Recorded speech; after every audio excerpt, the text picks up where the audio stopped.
Lors d'une conférence nationale, en 1962, Liu Shaoqi cite son informateur.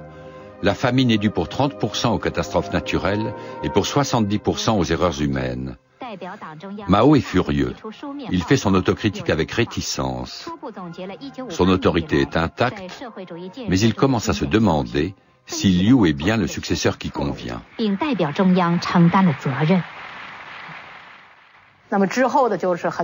Mon père a introduit de nouvelles lois, l'une après l'autre. Ces lois permettaient à chaque famille d'exploiter vraiment la terre et de donner aux paysans des lopins privés où ils pouvaient cultiver des produits pour eux. Plus tard, le président Mao a critiqué ces mesures en disant qu'elles étaient bien pires que celles de Khrouchtchev.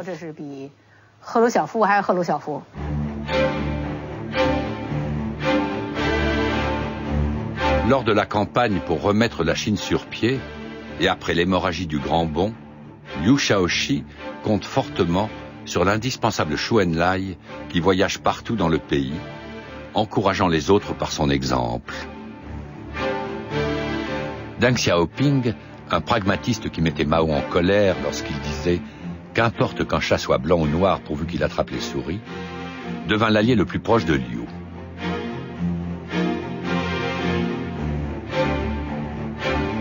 Ce qu'aucun d'eux ne réalise alors, c'est que le président est en train de donner à Liu une corde assez longue pour se pendre lui-même.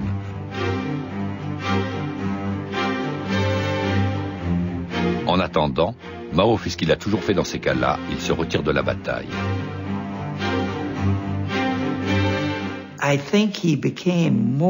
Je pense qu'il se trouvait de plus en plus isolé. En fait, il passait de moins en moins de temps au pouvoir. Du jour au lendemain, il ne dirigea plus ni le parti ni le gouvernement. Il passait la majeure partie de son temps à voyager à travers le pays, séjournant dans les différentes résidences de l'État.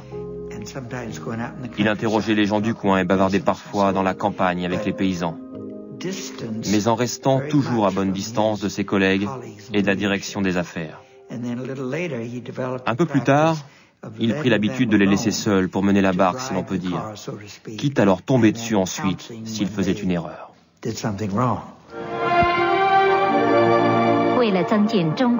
Mao restant fermement à l'arrière-plan, Liu Shaoqi devient le visage officiel de la Chine pour le monde extérieur. Il voyage énormément, toujours accompagné de Wang Wangmei, son élégante épouse éduquée par les missions. Des hommes comme Ho Chi Minh au Vietnam voient en lui le camarade le plus proche de Mao et son éventuel successeur.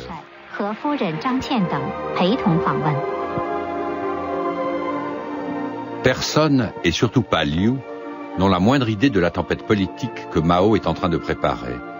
Cependant, avec le recul, les signes annonciateurs sont déjà là.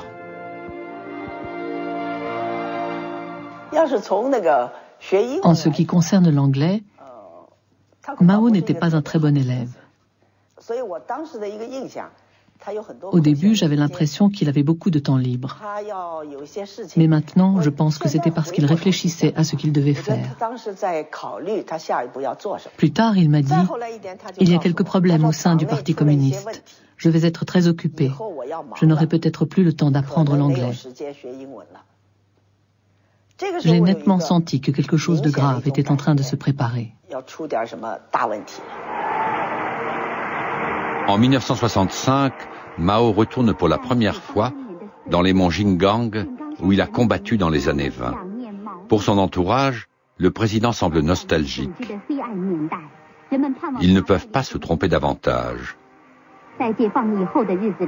Tandis qu'il regarde la forteresse montagnarde où il a fait son apprentissage révolutionnaire, Mao réfléchit à ce qu'il lui reste à faire. Nous n'avons compris que plus tard. Il a dit « Nous devons former la nouvelle génération des révolutionnaires qui nous succéderont. Et la seule façon pour eux d'apprendre à devenir des dirigeants, c'est de faire la révolution. » Il n'est pas entré dans les détails, mais si on se dit « Contre qui pouvait-il faire la révolution ?» je répondrai « Contre son propre gouvernement et contre le parti. » C'était la seule possibilité. Cela commence par un mouvement de protestation des collégiens. Il dénonce les autorités scolaires et surtout la bureaucratie du parti. En mai, une jeune enseignante de philosophie colle une affiche murale accusant la direction de son université d'être réactionnaire.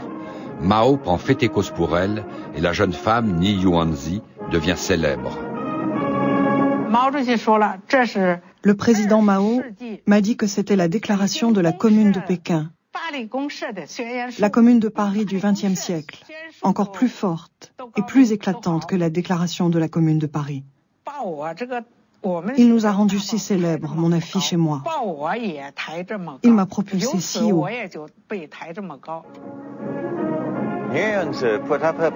Ni Yanzi a placardé son affiche ici, sur un mur de l'université réservé depuis les années 50 au débat des étudiants.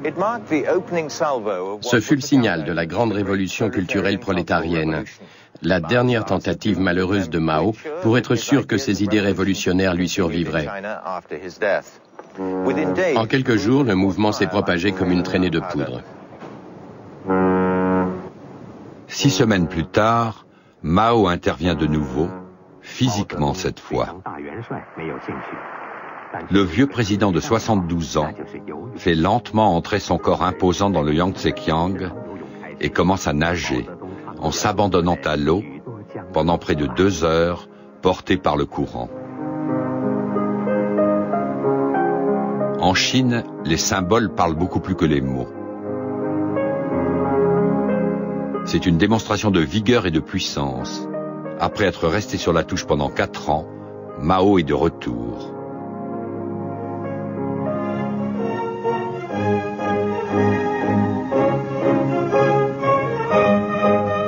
L'exploit déclenche une vague d'émulation qui devient de plus en plus fanatique et farfelue.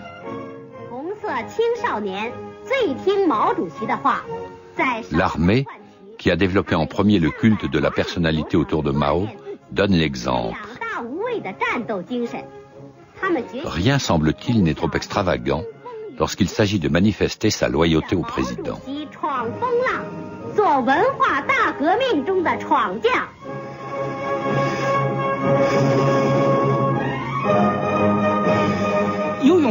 Les champions de natation devaient lever les bras pour saluer, gonfler la poitrine et crier des slogans, tout ça en même temps. Nous les journalistes, on les a suivis dans de petits bateaux et on a tout vu. On les entendait crier « Vive le président Mao !» Ils avalaient des litres d'eau, ils ne pouvaient pas faire autrement.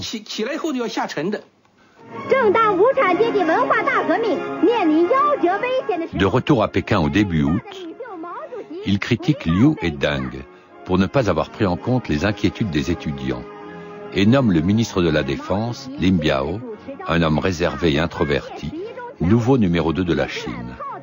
D'autres visages familiers restent en place, mais le dauphin, Liu Shaoqi, est manifestement absent. Au grand plaisir de Mao, le centre de gravité de la Chine est en train de bouger. Il ne se trouve plus au comité central. Il s'est déplacé dans les rues et sur la grande place qui s'étend devant la cité interdite.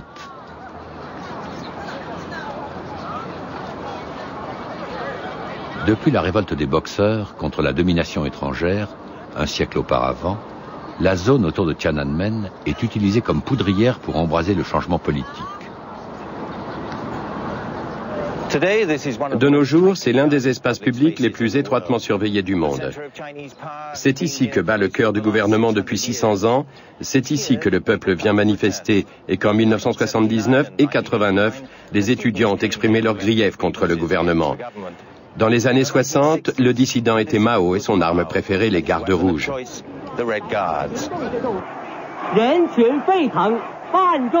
Le 18 août 1966 à l'aube, Mao apparaît en personne pour passer en revue ses jeunes sympathisants.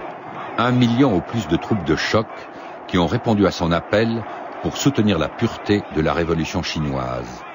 Les gardes rouges, qui bientôt se diviseront en factions violentes, s'engagent tous à donner leur vie pour défendre la cause du président.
L'ordre de Lin Biao, écraser toutes les vieilleries, est transmis lors des réunions des gardes rouges à travers la Chine.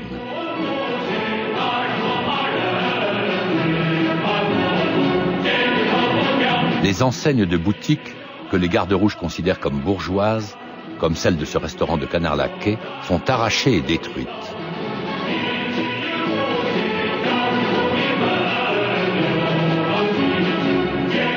Les noms de rues sont changés. Les anciens sont aplatis à coups de marteau, comme si la décadence pouvait en sortir. La route qui longe l'ambassade russe est rebaptisée rue de l'antirévisionnisme. Et ce que l'on fait aux choses, on le fait aussi aux gens.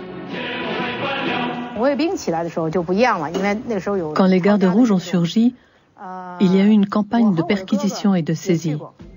Mes frères aînés y ont pris part et moi aussi. Parfois, on allait à la police pour dire « Cette famille est une famille de propriétaires terriens, ce sont de mauvaises gens. Nous allons perquisitionner et confisquer. » Parfois, on pouvait dénicher des livres interdits, par exemple une édition rare du Lotus d'or. Alors on se disait « Regarde, ils ont des livres obscènes. » Ce film en noir et blanc est exceptionnel, unique. Il est resté caché pendant presque 40 ans et n'a sans doute été visionné que par la police chinoise et par une poignée de hauts dirigeants. Il montre la véritable chasse aux sorcières que devenait la révolution culturelle, dirigée contre les anciens propriétaires terriens, les capitalistes et tous ceux qui n'appartiennent pas à la bonne classe sociale. Même la police nous aidait. Elle nous communiquait les adresses des gens sur qui il fallait enquêter. Les policiers nous disaient « un tel habite à tel endroit. Vous pouvez fouiller, vous pouvez confisquer. »